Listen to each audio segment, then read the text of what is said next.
But one of the things I find interesting about being an implementer is a lot of people say, oh, well, how much revenue did you grow the company by? But sometimes what I find is my clients aren't necessarily looking to grow the revenue. They might be looking for, how do I go on vacation for 2 weeks or 3 weeks and not be worrying about my business all the time and not have to pick up my phone every 5 minutes and not enjoy my vacation. That might be what they're looking for. So I always say what EOS is it gives you more of what you want from your business. Some of them it is to grow revenue, and that's great, but some of them it's not.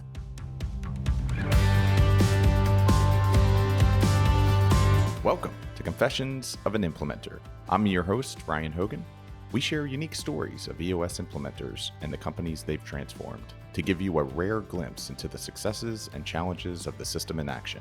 Let's jump in. Michael, thank you so much for joining us on the first ever in-studio live recorded Confessions of an Implementer. I love it. This is so fun. It's so fun. So when I was looking at place, there's a couple stories here. One, we both had to wear pants this morning because, we first time in months for me. That's what I was telling you earlier is like, I looked at my calendar this morning and I was like, oh, yes, get to see Michael today. It's going to be great. Wait a minute. This isn't Riverside. This is an actual address. There we were. So here was one other thing is like when I was looking at studios, this place is amazing. Like it is like the highest class studio I've ever seen. Also, there have been like Ashton Kutcher, I think was sitting right in your seat. Ashton Kutcher was here? Yes. Okay. Yeah. They've got huge names. Okay. So now, obviously I'm a bigger name than Ashton Kutcher. So makes me proud to be in his seat. That's good. Okay. All right. So I'm trying to figure out where even to start in this. You actually recently took over as president of EO. EO Los Angeles. I took over July 1st. That's awesome. How long have you been a part of EO? I've been a part of EO for about 7 years now, almost 8. And EO really started my journey into where I am today. Yeah. So can I take a minute and share that? Yes, please. Yeah. So I joined EO in 2018. I owned my own business. We owned a manufacturing business where we made commercial poolside cabanas and commercial awnings. And I joined EO, and I was really looking for a community. Actually, my best friend who worked for me at the time, she said to me, Michael, you're sitting there and you're having conversations with yourself all day. You need to be having conversations with other business owners. Yeah. And so I looked around and I found EO and I joined EO. And all of a sudden, now I have this community, these other business owners that I could speak to that are dealing with some of the same issues as I am. And while I was in my forum, which is a small group that meets once a month of about 8 people, people said to me, you have to read this book, Traction. And I said, I've had consultants, I've had coaches come through my facility, and I end up paying a lot more than the value I get. Yep. And they said, no, this book is different. And so I read it and I loved it. The simplicity of it was just life-changing for me. I said, I can implement these things and everybody's going to understand them. There's nothing in here that's so complicated that I need Gantt charts or things of that nature. This will just be something that everybody can really wrap their arms around. So fast forward, I implemented it into my company. And in hindsight, I should have hired an implementer. And I'm not just saying that because I am an implementer, but I should have hired an implementer. Yeah. And I still was able to implement it into the company. And we ended up having a very successful exit about 3.5 years ago. Wow. That's incredible. So when you were self-implementing, like, were you like, I know what we're doing. Like we've got this all put together. Yeah, I would say that I felt like I knew what I was doing, but I also feel like some of the conversations that would have happened, especially being an implementer now, and I see the conversations that would have happened are different because I was standing at the front of the room. I feel like even though people like myself think that they're open and honest and that everybody's going to be sharing whatever they feel in their hearts and whatever they feel about your company, the truth of the matter is they're not going to be sharing those things because you're at the front of the room, and they're afraid to share those things because they don't want to lose their job or lose a bonus or whatever the case may be. So having a third party in that room changes everything. And what are some of the ways, the strategies, the techniques that you're able to come in and really change that dynamic in the room, or create the safe space to really draw out those conversations? Yeah, I mean, that's one of the most important things I do. Look, at the end of the day, you're talking to a lot of implementers. We're all implementing the same material. But the beauty and the the differentiating factor is the way we facilitate. And we're able to ask those hard questions. We're able to dive into the danger zone and when we see something rather than just kind of letting it slide, letting it go to the ether. Yeah. We're able to go in there and really dig into what's the problem, what is the root cause of why you're feeling the way you're feeling. Yeah, that's it's so interesting when you talk about the self-implementation because so we wound up going with Margaret Dixon out of Boulder, Colorado for my last company, Hunt to Killer. We had discovered I was a part of Vistage at the time. Dan Wallace came through my Vistage group in Seattle in like 2017. And so we self-implemented. And I had the same kind of reaction that you had, which is I read the book and I was like, this is easy. Like we can self-implement. And it was a game changer for the business. Like my first company, which was called Run for Your Lives, a zombie-infested 5K obstacle course race, it grew very fast and then it bankrupted. And one of the things I like to talk about with Hunt to Killer is like we were able to get over that $10, $15 million threshold because of EOS. But we self-implemented and I was like, we're masters at this. We went eventually, once we thought we could afford it, we got Margaret Dixon. And the first thing, we walk into her session room in Boulder and she was like, what the hell are you guys doing? And so EOS had a significant impact on the business just through self-implementation. And then when we went through actual implementation, it was like a whole nother transformation at that point. Yeah, I see that a lot. I walk into places and they say, oh, I tried doing my VTO or I tried doing the core values. But when I'm really able to give examples, real world examples, and show them some of the differentiating factors in what they're talking about and how I could help them, they're really able to say, okay, this is a good investment. Yep. So just to rewind us back a little bit, because you talked about a cabana company, is that correct? Yeah. This is one of the things I was thinking on my drive here. I was like, how does one get into the cabana business? Yeah, it was a family business. Okay. So my father bought the company from two partners who were making commercial tents. And well, he stayed partners with them actually, but he bought half of the business. They were making commercial tents and they had all these ancillary businesses that would use some of the equipment and do some of the things that they didn't do. Yep. So they had a carpet business for outdoor events and different things like that. And they had this struggling awning business that was doing residential awnings. We're doing some commercial awnings. My dad came in and bought it about 30 years ago and he ran it. And about now 17 years ago, whatever the case may be, I was looking to buy a business and I was actually in escrow to buy a sign installation business. And as soon as I was in escrow and driving literally to the office to hand them the check, the guy called me and said, you know what, cold feet, I don't want to retire. And so I said, well, what am I going to do now? Because I knew I wanted to own a business. Yep. And my father said, well, why don't you come work for me? And I said, family business, me working for you, that doesn't sound like a good idea. So I said, what if I owned the business? And he said, well, why don't you make my partners an offer and see if you could buy the business? And so I made his partners an offer and they accepted and I bought the business. Wow. Yeah. That's incredible. Before you got into business with your father, had like summer times, were you working for the business, internships? No, actually, before I bought the business, I was a commercial banker. And so I saw a lot of, I saw a lot of businesses come through the door. I saw a lot of numbers come through the door. And so I started to understand the real way, and I believe to generate wealth is through owning a business and entrepreneurship. When you looked at what your father did and when he purchased the business, like was he intentional? Is this something that kind of fell into his lap, or was he a lifelong entrepreneur and saw an opportunity and did it? How did that happen? Well, he always wanted to be an entrepreneur. So we came from an entrepreneurial family. My family actually owned a milk distribution business in New York City. And we were put into that business by famed gangster Meyer Lansky from the 1920s.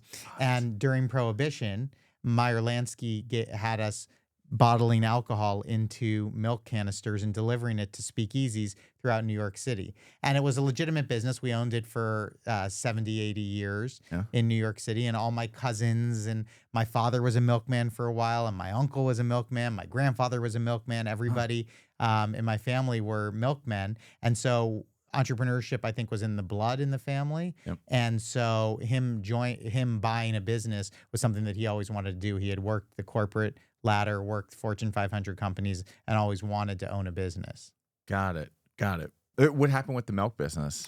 We owned it until the mid 90s and sold it. That is awesome. I didn't even. That didn't show up in your LinkedIn profile. Yeah, exactly. Cousins with like I said, Meyer Lansky was a cousin. He was a distant cousin. Yeah. So, not something that I like to advertise, but I'm sharing it with you on the podcast. I appreciate it. Confessions right there in the Confessions, title. exactly. That's exactly. amazing. And then when you started looking for business, was your family's business ever on the table, or was it always? No, it wasn't on the table. Yeah. Actually, the sign business was ancillary to the awning business, and so my thinking was, if I bought the sign business, we could refer each other business. Yeah. So a lot of clients that have signs also have awnings. Yeah. And so my thought was, okay, if I could put up signs at a gas station and they also need an awning, I could refer that business to my dad, and my dad vice versa. If he's at a gas station and they need an awning, he could say, oh, okay, who are you using for signage? Yeah, that makes a lot of sense. Okay, so now you went to, how many partners were there originally? There was 3 partners. 3. And did you buy 2 of the partners out? No, one of the partners bought the other partner out years before, and then I bought the other partner out. Okay, so now it's just you and your dad. It was me and my dad, 50-50 owners. Wow. We're going to come back to that as well, because I do have some questions on the 50-50. So you purchased it, and then what? And then you were CEO, president? We worked together. I mean, the titles didn't really, after we did EOS, I ended up being the integrator. He was the visionary. But we didn't, spend a lot of time worrying about titles. We just worried about growing the business and taking the business to the next level. When you think about, and I realize, like, a big kind of fundamental of EOS is not worrying about titles. It's worrying about core function areas. It's worrying about what are the things that you're accountable and responsible for. When you and your dad were operating this business, is this there was, not that there wasn't an integrator, but were you guys doing everything, wearing every hat? We were wearing a lot of hats. I Okay. mean, the funny thing about the business is I'm scared to get up on a ladder. I couldn't drill anything into a wall. Yeah. And so, and same with my dad. He's a little more handy than I am, but he couldn't install an awning, didn't know how to sew, didn't necessarily know how to weld, but we knew how to run a business, and we knew how to grow a business. We knew how to look at new products and bring those into the business. And so that's what we did. A lot of the people who were our competitors, they're great at installing awnings, and they made a beautiful product because they knew all the technological ways to cut fabric and how to weld. We went the other way. We knew how to run a business and how to go in there and get, Carl's Jr. and do every Carl's Jr. across the Western United States, or to get every Panda Express and do that across the U.S. Whereas our competitors would work within a 20 or 30 mile radius and not know how to grow their business in that way. On paper, that is brilliant. In action, like, what does that look like? Were you just like, oh, call up the Carl's Jr. Chief Operating Officer because we know they're going to need a whole bunch of, how did you build those relationships to be able to get those types of accounts? Yeah, it was hard work.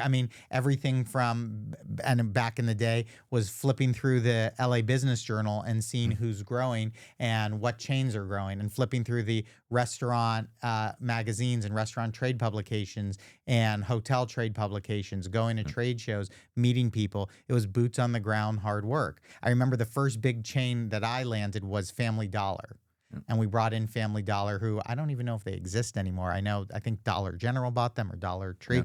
But having Family Dollar and knowing that they were growing in leaps and bounds, and being able to go in there and get Family Dollar and work with the development team and work with the marketing team that they had. And we did every awning for every Family Dollar in the Western United States. It was huge. Oh, it was my huge. gosh. Yeah.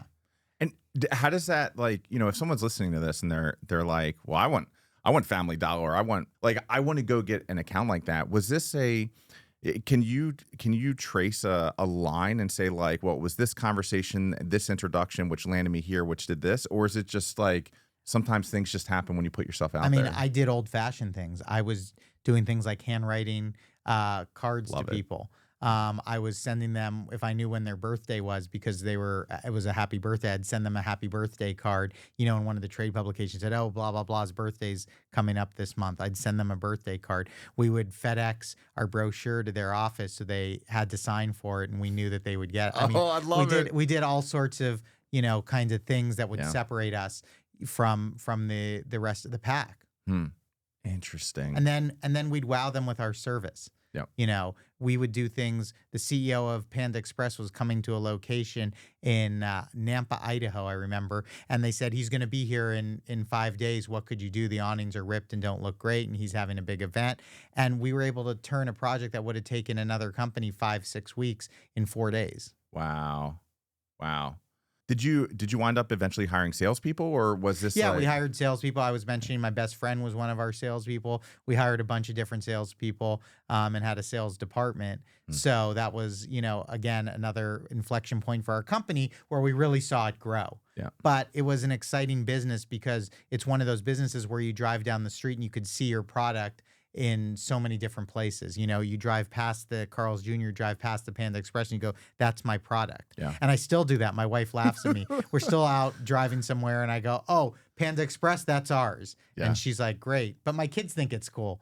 So what's the inflection point? So you talked about, like, once you started hiring the sales team and, like, things really started to take off.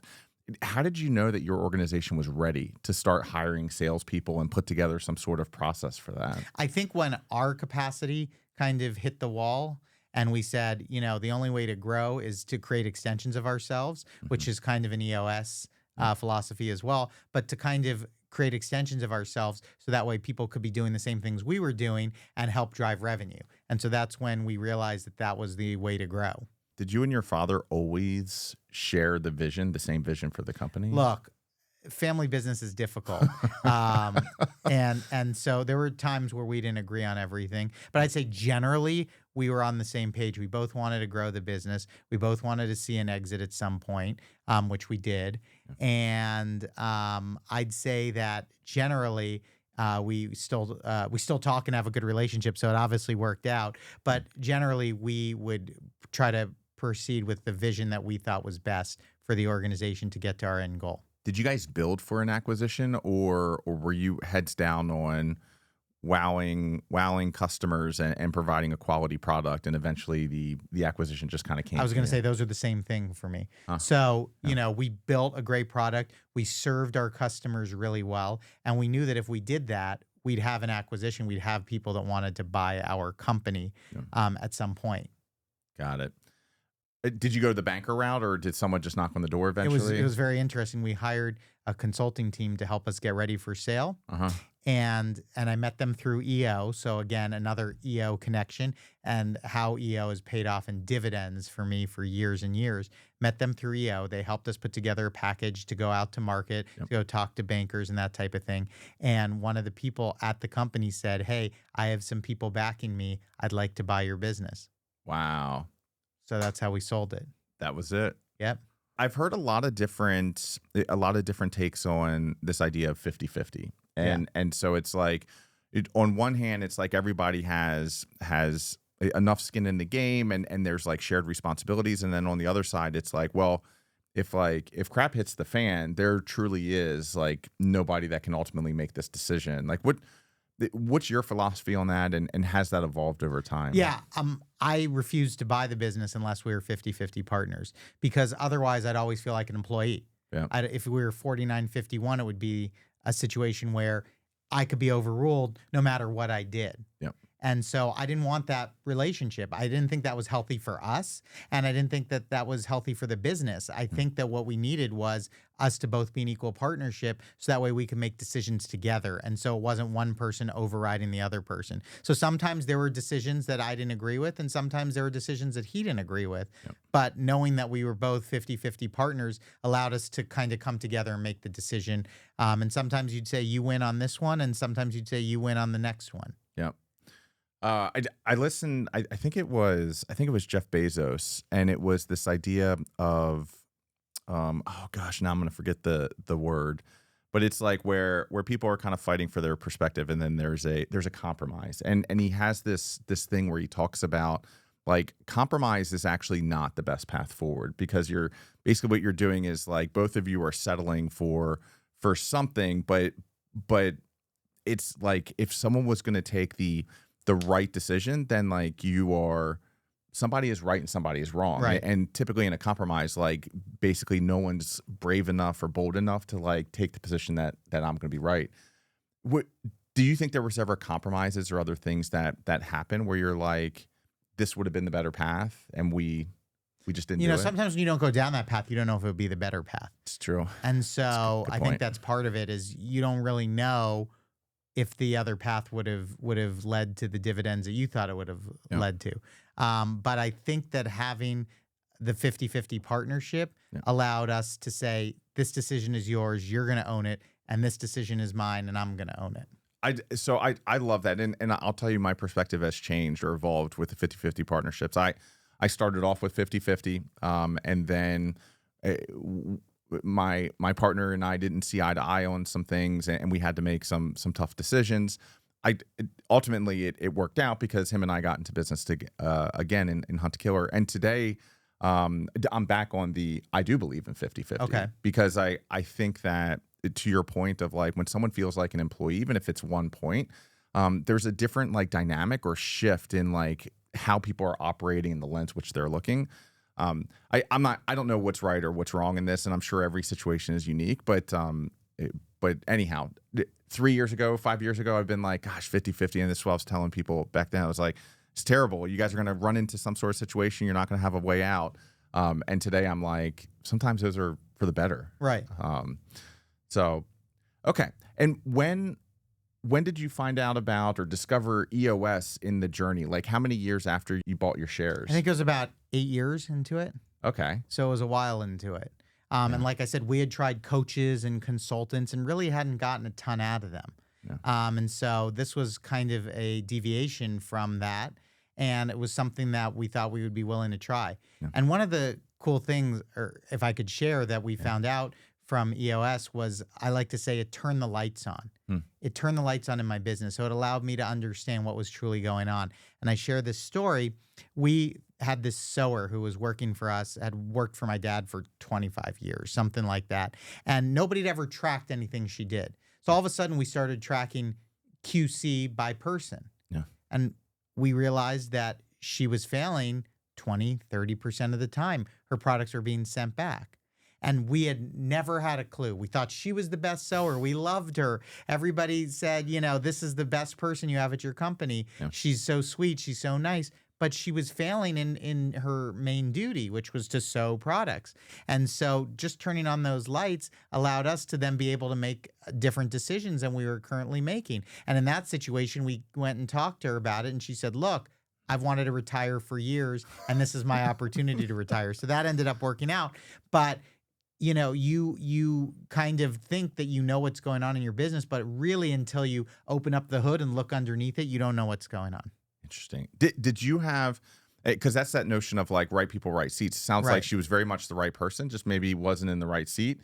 Ultimately used as a reason to depart. Right. Did you already have a set of core values in the organization before you introduced EOS? I think we had one or two, but we didn't really talk about them as core values. So having the customer come first was always number one for our business, but we never kind of shared it with everybody. We had posters up, but that was, I think, something that people would look at on their way to the lunchroom, but it didn't really click in until we really started hammering home those core values. When you implemented EOS, did you guys grow faster at that point? We grew faster, but also we started to put processes into place. And I think that made the company more valuable when we sold it. So when they were able to come in and buy the company, all of a sudden we had everything documented. Everybody knew what their roles and responsibilities were. All the processes were written down. And it allowed the new ownership to come in and say, okay, here are the keys. We just need to put in the ignition and drive. And once you, it sounds like it expanded, elaborated, or on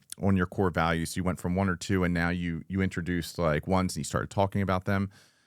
One of the things that we hear about a lot is we start having some sort of turnover, an initial turnover. And I think like when I talk to US implementers, or like, especially on the senior leadership team within the first year, like there's going to be some turnover. Did you experience that, or was everybody pretty much right person until you started looking at other? Yeah, we experienced a little bit of turnover. I will say I see it definitely a lot more being an implementer now. Maybe that's because I didn't have an implementer and we self-implemented, but I see it a lot more now as an implementer where there's major turnover in teams when we start really implementing. Got it. Got it. All right. And then EO. So when in this journey did you also join EO? Around the time that I implemented EOS, it was one of the first books that people gave to me. Gotcha.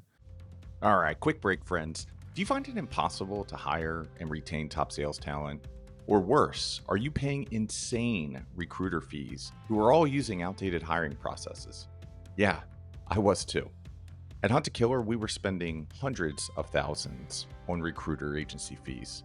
And after I sold that company in 2025, I started Talent Harbor. And the whole vision here was to make sales recruiting accessible to small and medium-sized businesses, because the organizations that can hire and retain world-class people are the ones that ultimately win. Most organizations rely on things like ZipRecruiter or LinkedIn, and they get hundreds, if not thousands, of resumes. But we find that the best salespeople are already perfectly placed somewhere else. And that's why our approach is to go after them. And we do that through a business model called recruiting as a service. We do not charge commissions. We do not have success fees. We don't have contracts. We don't have long-term engagements. And we become an extension of your team as expert sales recruiters. If you're tired of the same old recruiters and want to actually grow your sales team, check us out at talentharbor.com. That's Talent Harbor, TalentHarbor.com. Let's get your next sales superstar hired. Now, we sold the company. We sold the company. What happened next? I looked at my 4-year-old and she said to me, "Daddy, do you just sit on the couch? Is that your job?" And I said, "That's not the best example to be setting for my kids." And so I thought, what do I want to do with the rest of my life? And I had been volunteering as a coach for EO. I had been doing some work with the USC Entrepreneurial Alumni Association. I'm a Trojan.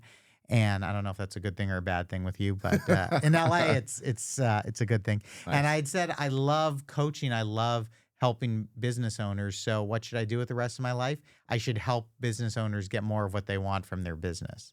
That's awesome. And so you've done this through EOS, and then you also talked about some other coaching. Yeah, the other thing that I do is I facilitate mastermind groups. So right now I'm facilitating groups for a organization that has high net worth individuals. And so I facilitate 6 groups a month where these high net worth individuals get together and they have conversations about things that they're focused on as people who have sold businesses, as people who are the number 2 employees at Google or at a tech startup. And how do I work on my trust? And how do I think about wealth? And how do I leave wealth to the rest of my family? And these kinds of conversations that they're thinking about, we do in a facilitated kind of mastermind group for 3 hours a month. And so I do that with groups of high net worth individuals. And I also do that with groups of t-shirt printers. So, which is pretty niched, but I have 6 groups of t-shirt printers that I meet with once a month. And we work on things like goal setting. We work on things like KPIs. And we also work on things such as my machine X, Y, or Z isn't working. And does anybody in the group have any advice on how to fix it? So really a group of people getting together and understanding what they do and being able to help each other. Gotcha. How do you, I mean, I have to ask this question. How do you create a group of, and by the way, like I've been around people, and some people in my network have gotten into screen printing and stuff like that. It's a lucrative business. There's a lot of interesting things.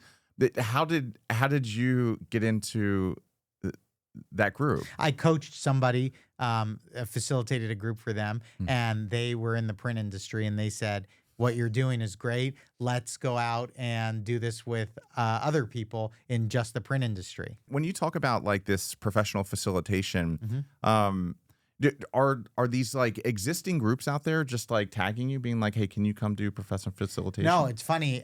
With this group of high net worth individuals called Long Angle, I joined after I sold my business as just a member. And while I was being interviewed to be a member, I said to the owner of the organization, I said, "Why don't you have any kind of forums like we do in EO, any of these mastermind groups?" And he said, "Well, do you want to start them?" And I said, "I guess." And so that's how it started for me there. So you paid your fee, you paid your dues, and you get all set up, and they're like, "Oh, by the way, can you help us put these together?" Yeah. And so it was great. We did 5 pilot groups, and now I think we're at 47 groups across the U.S. Wow. with, I think like 9 or 10 coaches or something like that. And they're really taking off. So it's been very exciting to see as the person who started it. Do you see common themes? Issues maybe a better word, but like, do you see common things between all of these groups? Or are they generally like different conversation points, like EO about my big business, this like personal wealth, or is it? Yeah, I think there's some common themes. I think people struggle with how do I leave, especially in entrepreneurship and business ownership, how do I leave money to the next generation? Yeah. What is my legacy going to look like? There's a lot of conversation about what does my legacy look like?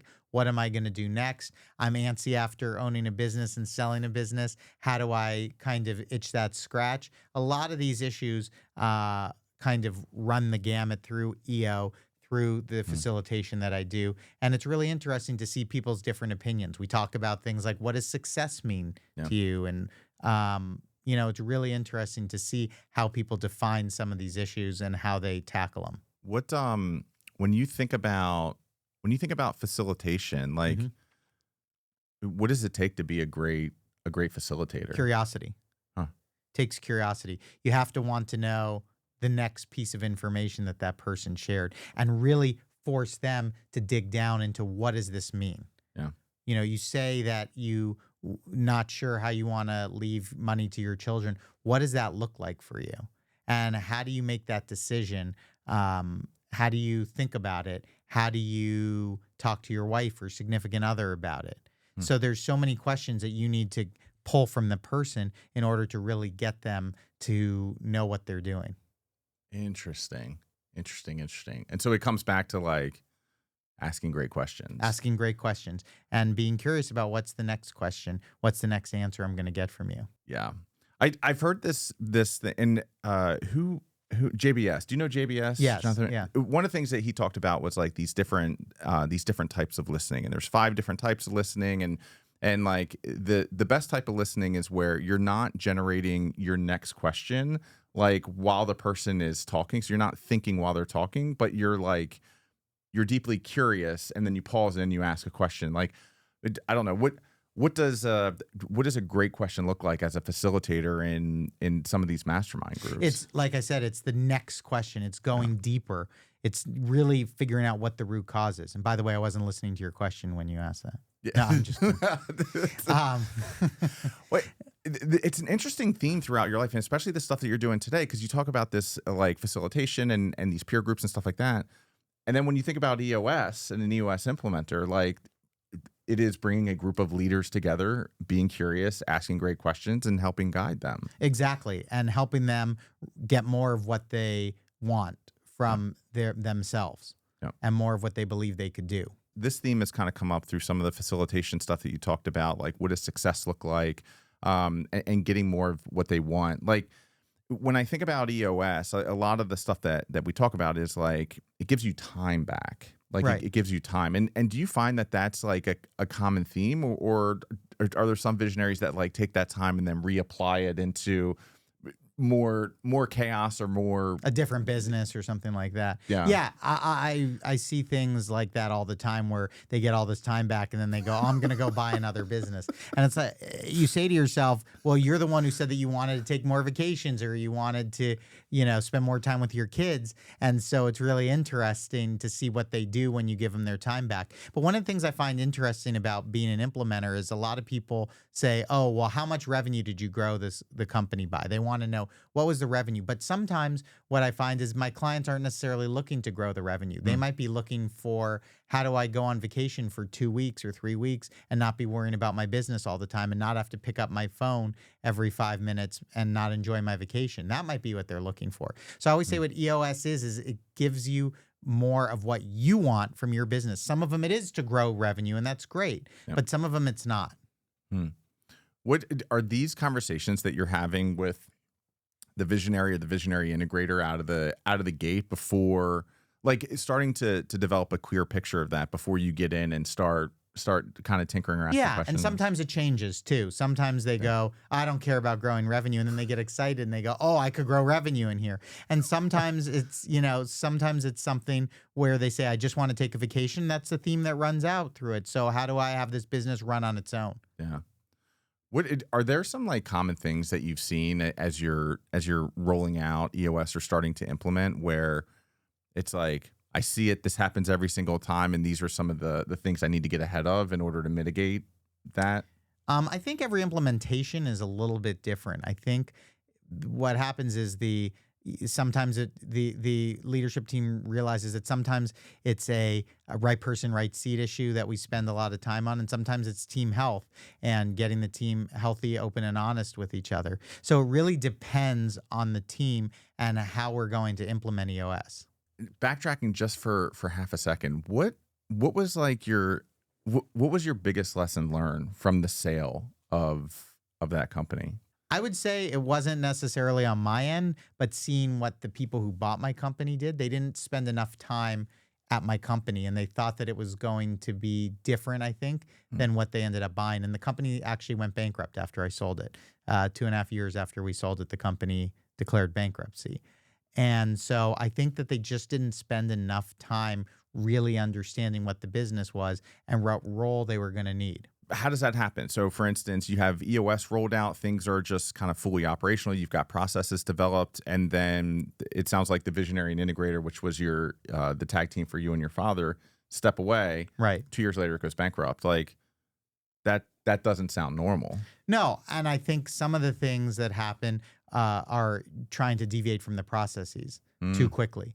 I think going in there, and you've heard this probably a million times, but going into a business and not touching anything for the first year and seeing what it looks like and seeing how we were running it, rather than right away, hey, we're going to change this software, we're going to change this processy, we're going to move this person out of the seat that they were in. I think that really going into a business and understanding why certain things were done and doing it that way is really the way it should be done, rather than being like a bull in a china shop and changing things out. That's interesting. And my buddy bought a business about 1.5 years ago and shared something similar, which is like he had so much background in the direct consumer space that he's like, I know how to optimize these businesses. I know how to control inventory. I know all of these different components, and he had been running his for 10 or 15 years.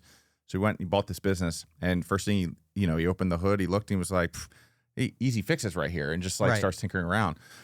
3-4 months later, like things start going in the wrong direction. And so you hear that all the time. It's almost like people can't help themselves.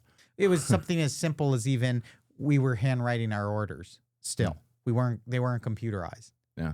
Okay. And that might seem like in this day and age that we've lost our mind, but that was how we were doing it, and it was working.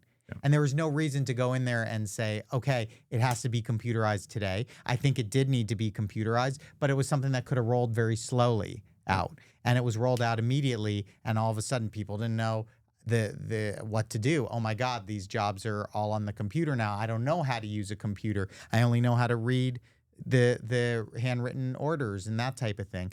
And so something as small as that could really rock the boat. Looking back at it, are there things that you think can be changed? And this is actually a self-serving question, because we're looking at a company right now, and while we do want to let a lot of the things like stay put for the first 12 months, there are efficiencies that we can gain immediately from looking at different components. Like, are there things that you can change or improve within the first couple months, as long as you don't change like other things, or like, how do you think about that? I think about it like, just sit there and take a look at what's going on. Yeah. There's enough time to be able to tinker and change. Yeah. That going in there immediately just is going to cause more problems than is necessary. We brought a consultant in, and it's the first thing that they said. So, the question was, well, how are you looking at this? Where do you see the value? Things like this. And we went through the whole thing. He's like, okay, I get it. I was like, but we need to make these changes quick. And it was the first thing he said. He was like, you sit back and you just watch things. Like, at least for the first 90 days, don't touch a damn thing. Right. And just learn. And I can see where, for people that are buying businesses, that can be a little hard, because you think where you can. Right. And you have a financial concern now that the previous owners didn't have, whether or not it's a PE firm, whether or not it's a search fund, whatever it looks like. People have to, there's either a funder that you have to make sure that your numbers are good for. And so sitting there and saying, I'm going to wait 90 days or 180 days, and that might hurt my financial bottom line, can be scary. Do you ever get the itch to buy a company? Sometimes, yeah. Do you think it's ever going to become like a... I don't know. It's, sometimes you go, put me in coach, right? Sometimes you're implementing and you say to yourself, oh man, if I could just take 2 weeks and be their integrator, if I could take a month and be their integrator, I could fix this or fix that. But it's exciting to see them do it on their own. Yeah. It's like you're able to get your fix on a quarterly basis, but you don't actually have to get in and execute. Right, exactly. And when I remember things like workers' comp claims and management not doing what they're supposed to be doing and those types of things, I go, do I want to do that again? So it's always that interesting push-pull. I can see that. Just like exploratory, like what industries or verticals are interesting?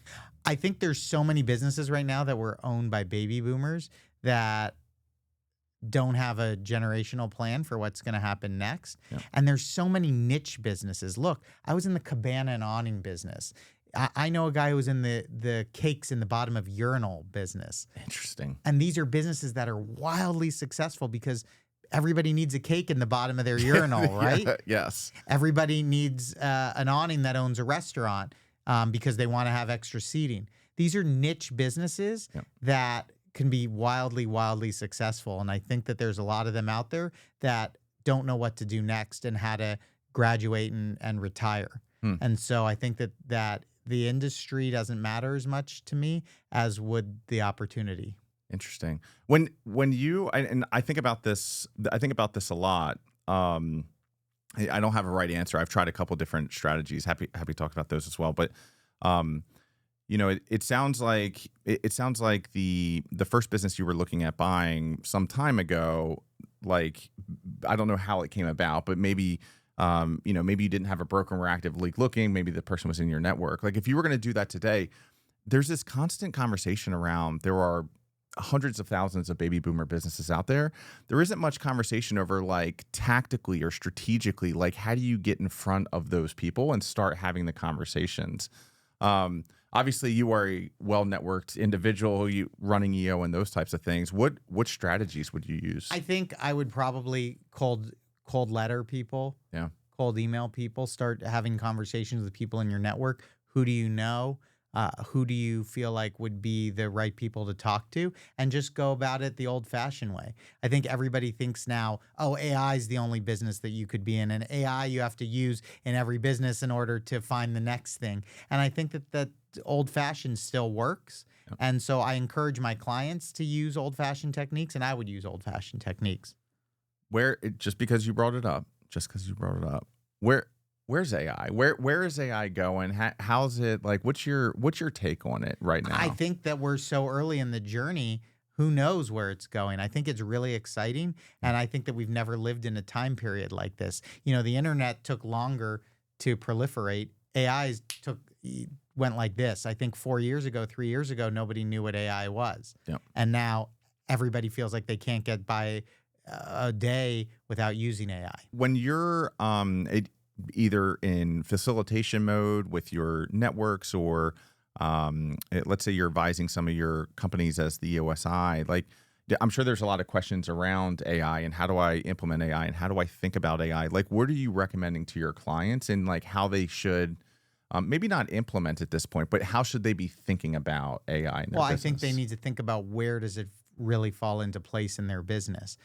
Some of the stuff is pie in the sky dreams. Oh, I'm going to have a robot make X, Y, or Z. Yeah. But I think that there are places where AI can play a big role. And I think that they need to really think those through. Is this something that we want to open up? What about, I'm not sure if you're seeing this, and like, I've heard some rumblings around a lot of fear, like fear that I'm already behind the AI curve, fear that I'm not implementing fast enough, fear that, like, my industry is just going to go away overnight. Like, What do you think about some of those fears that business owners? I mean, I think that my book of business is such that most of those businesses cannot be fully automated using AI. Yeah. I'm in a lot of manufacturing space, a lot of construction space, and I think there are pieces of those businesses that can be automated, and using AI. But I think that generally you're not going to have an AI robot necessarily laying tile in somebody's bathroom. Yeah. You're still going to need somebody to lay the tile in their bathroom. And so I think the question is, how do I integrate AI into the processes that I'm using in order to be able to lay the tile right, in order to be able to manufacture the product correctly?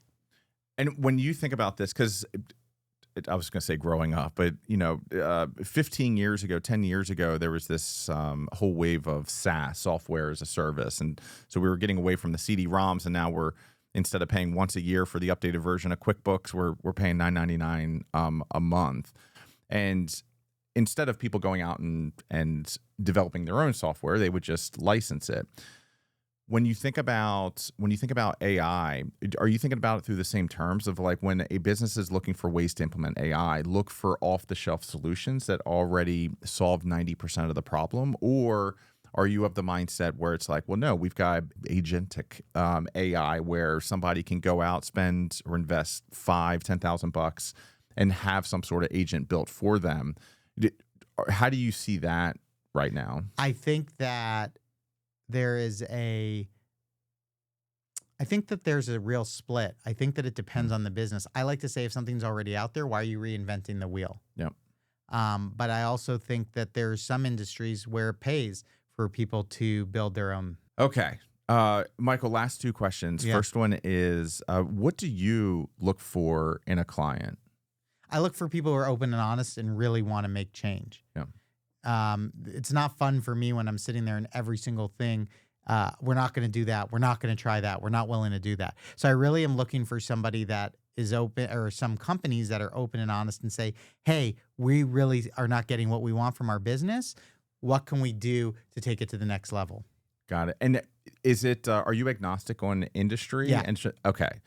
And I mean, okay. I tend to not work with as many technology companies just because of my background. So as I said, the book of my business tends to be construction and tends to be manufacturing. Yep. But generally, I'm open to any industry. Got it. And do you travel or do you like, are you at a time where you're like, I travel within Southern California. Okay. Got it. And then last question is, so someone's been listening to this and they're like, oh my gosh, I need some Michael in my life. Like I need to talk to him about this, or I need him as an EOS implementer, want to learn more about EO or some of these other programs. How would they get a hold of you? My website is Michael Richman, and that's RICHMAN.me. So Michael, MICHAEL, Richman, RICHMAN.me. And you could contact me through the website and I'll get back to you. Awesome. Michael, thank you so much. No problem. This was it. This was our first one. So I feel like so Ashton Kutcher now. You're one layer above, or one level above Ashton. I'm like Kevin Bacon. I'm one layer from Ashton Kutcher. Awesome. All right. Thank you so much. All right. Appreciate it. Take care.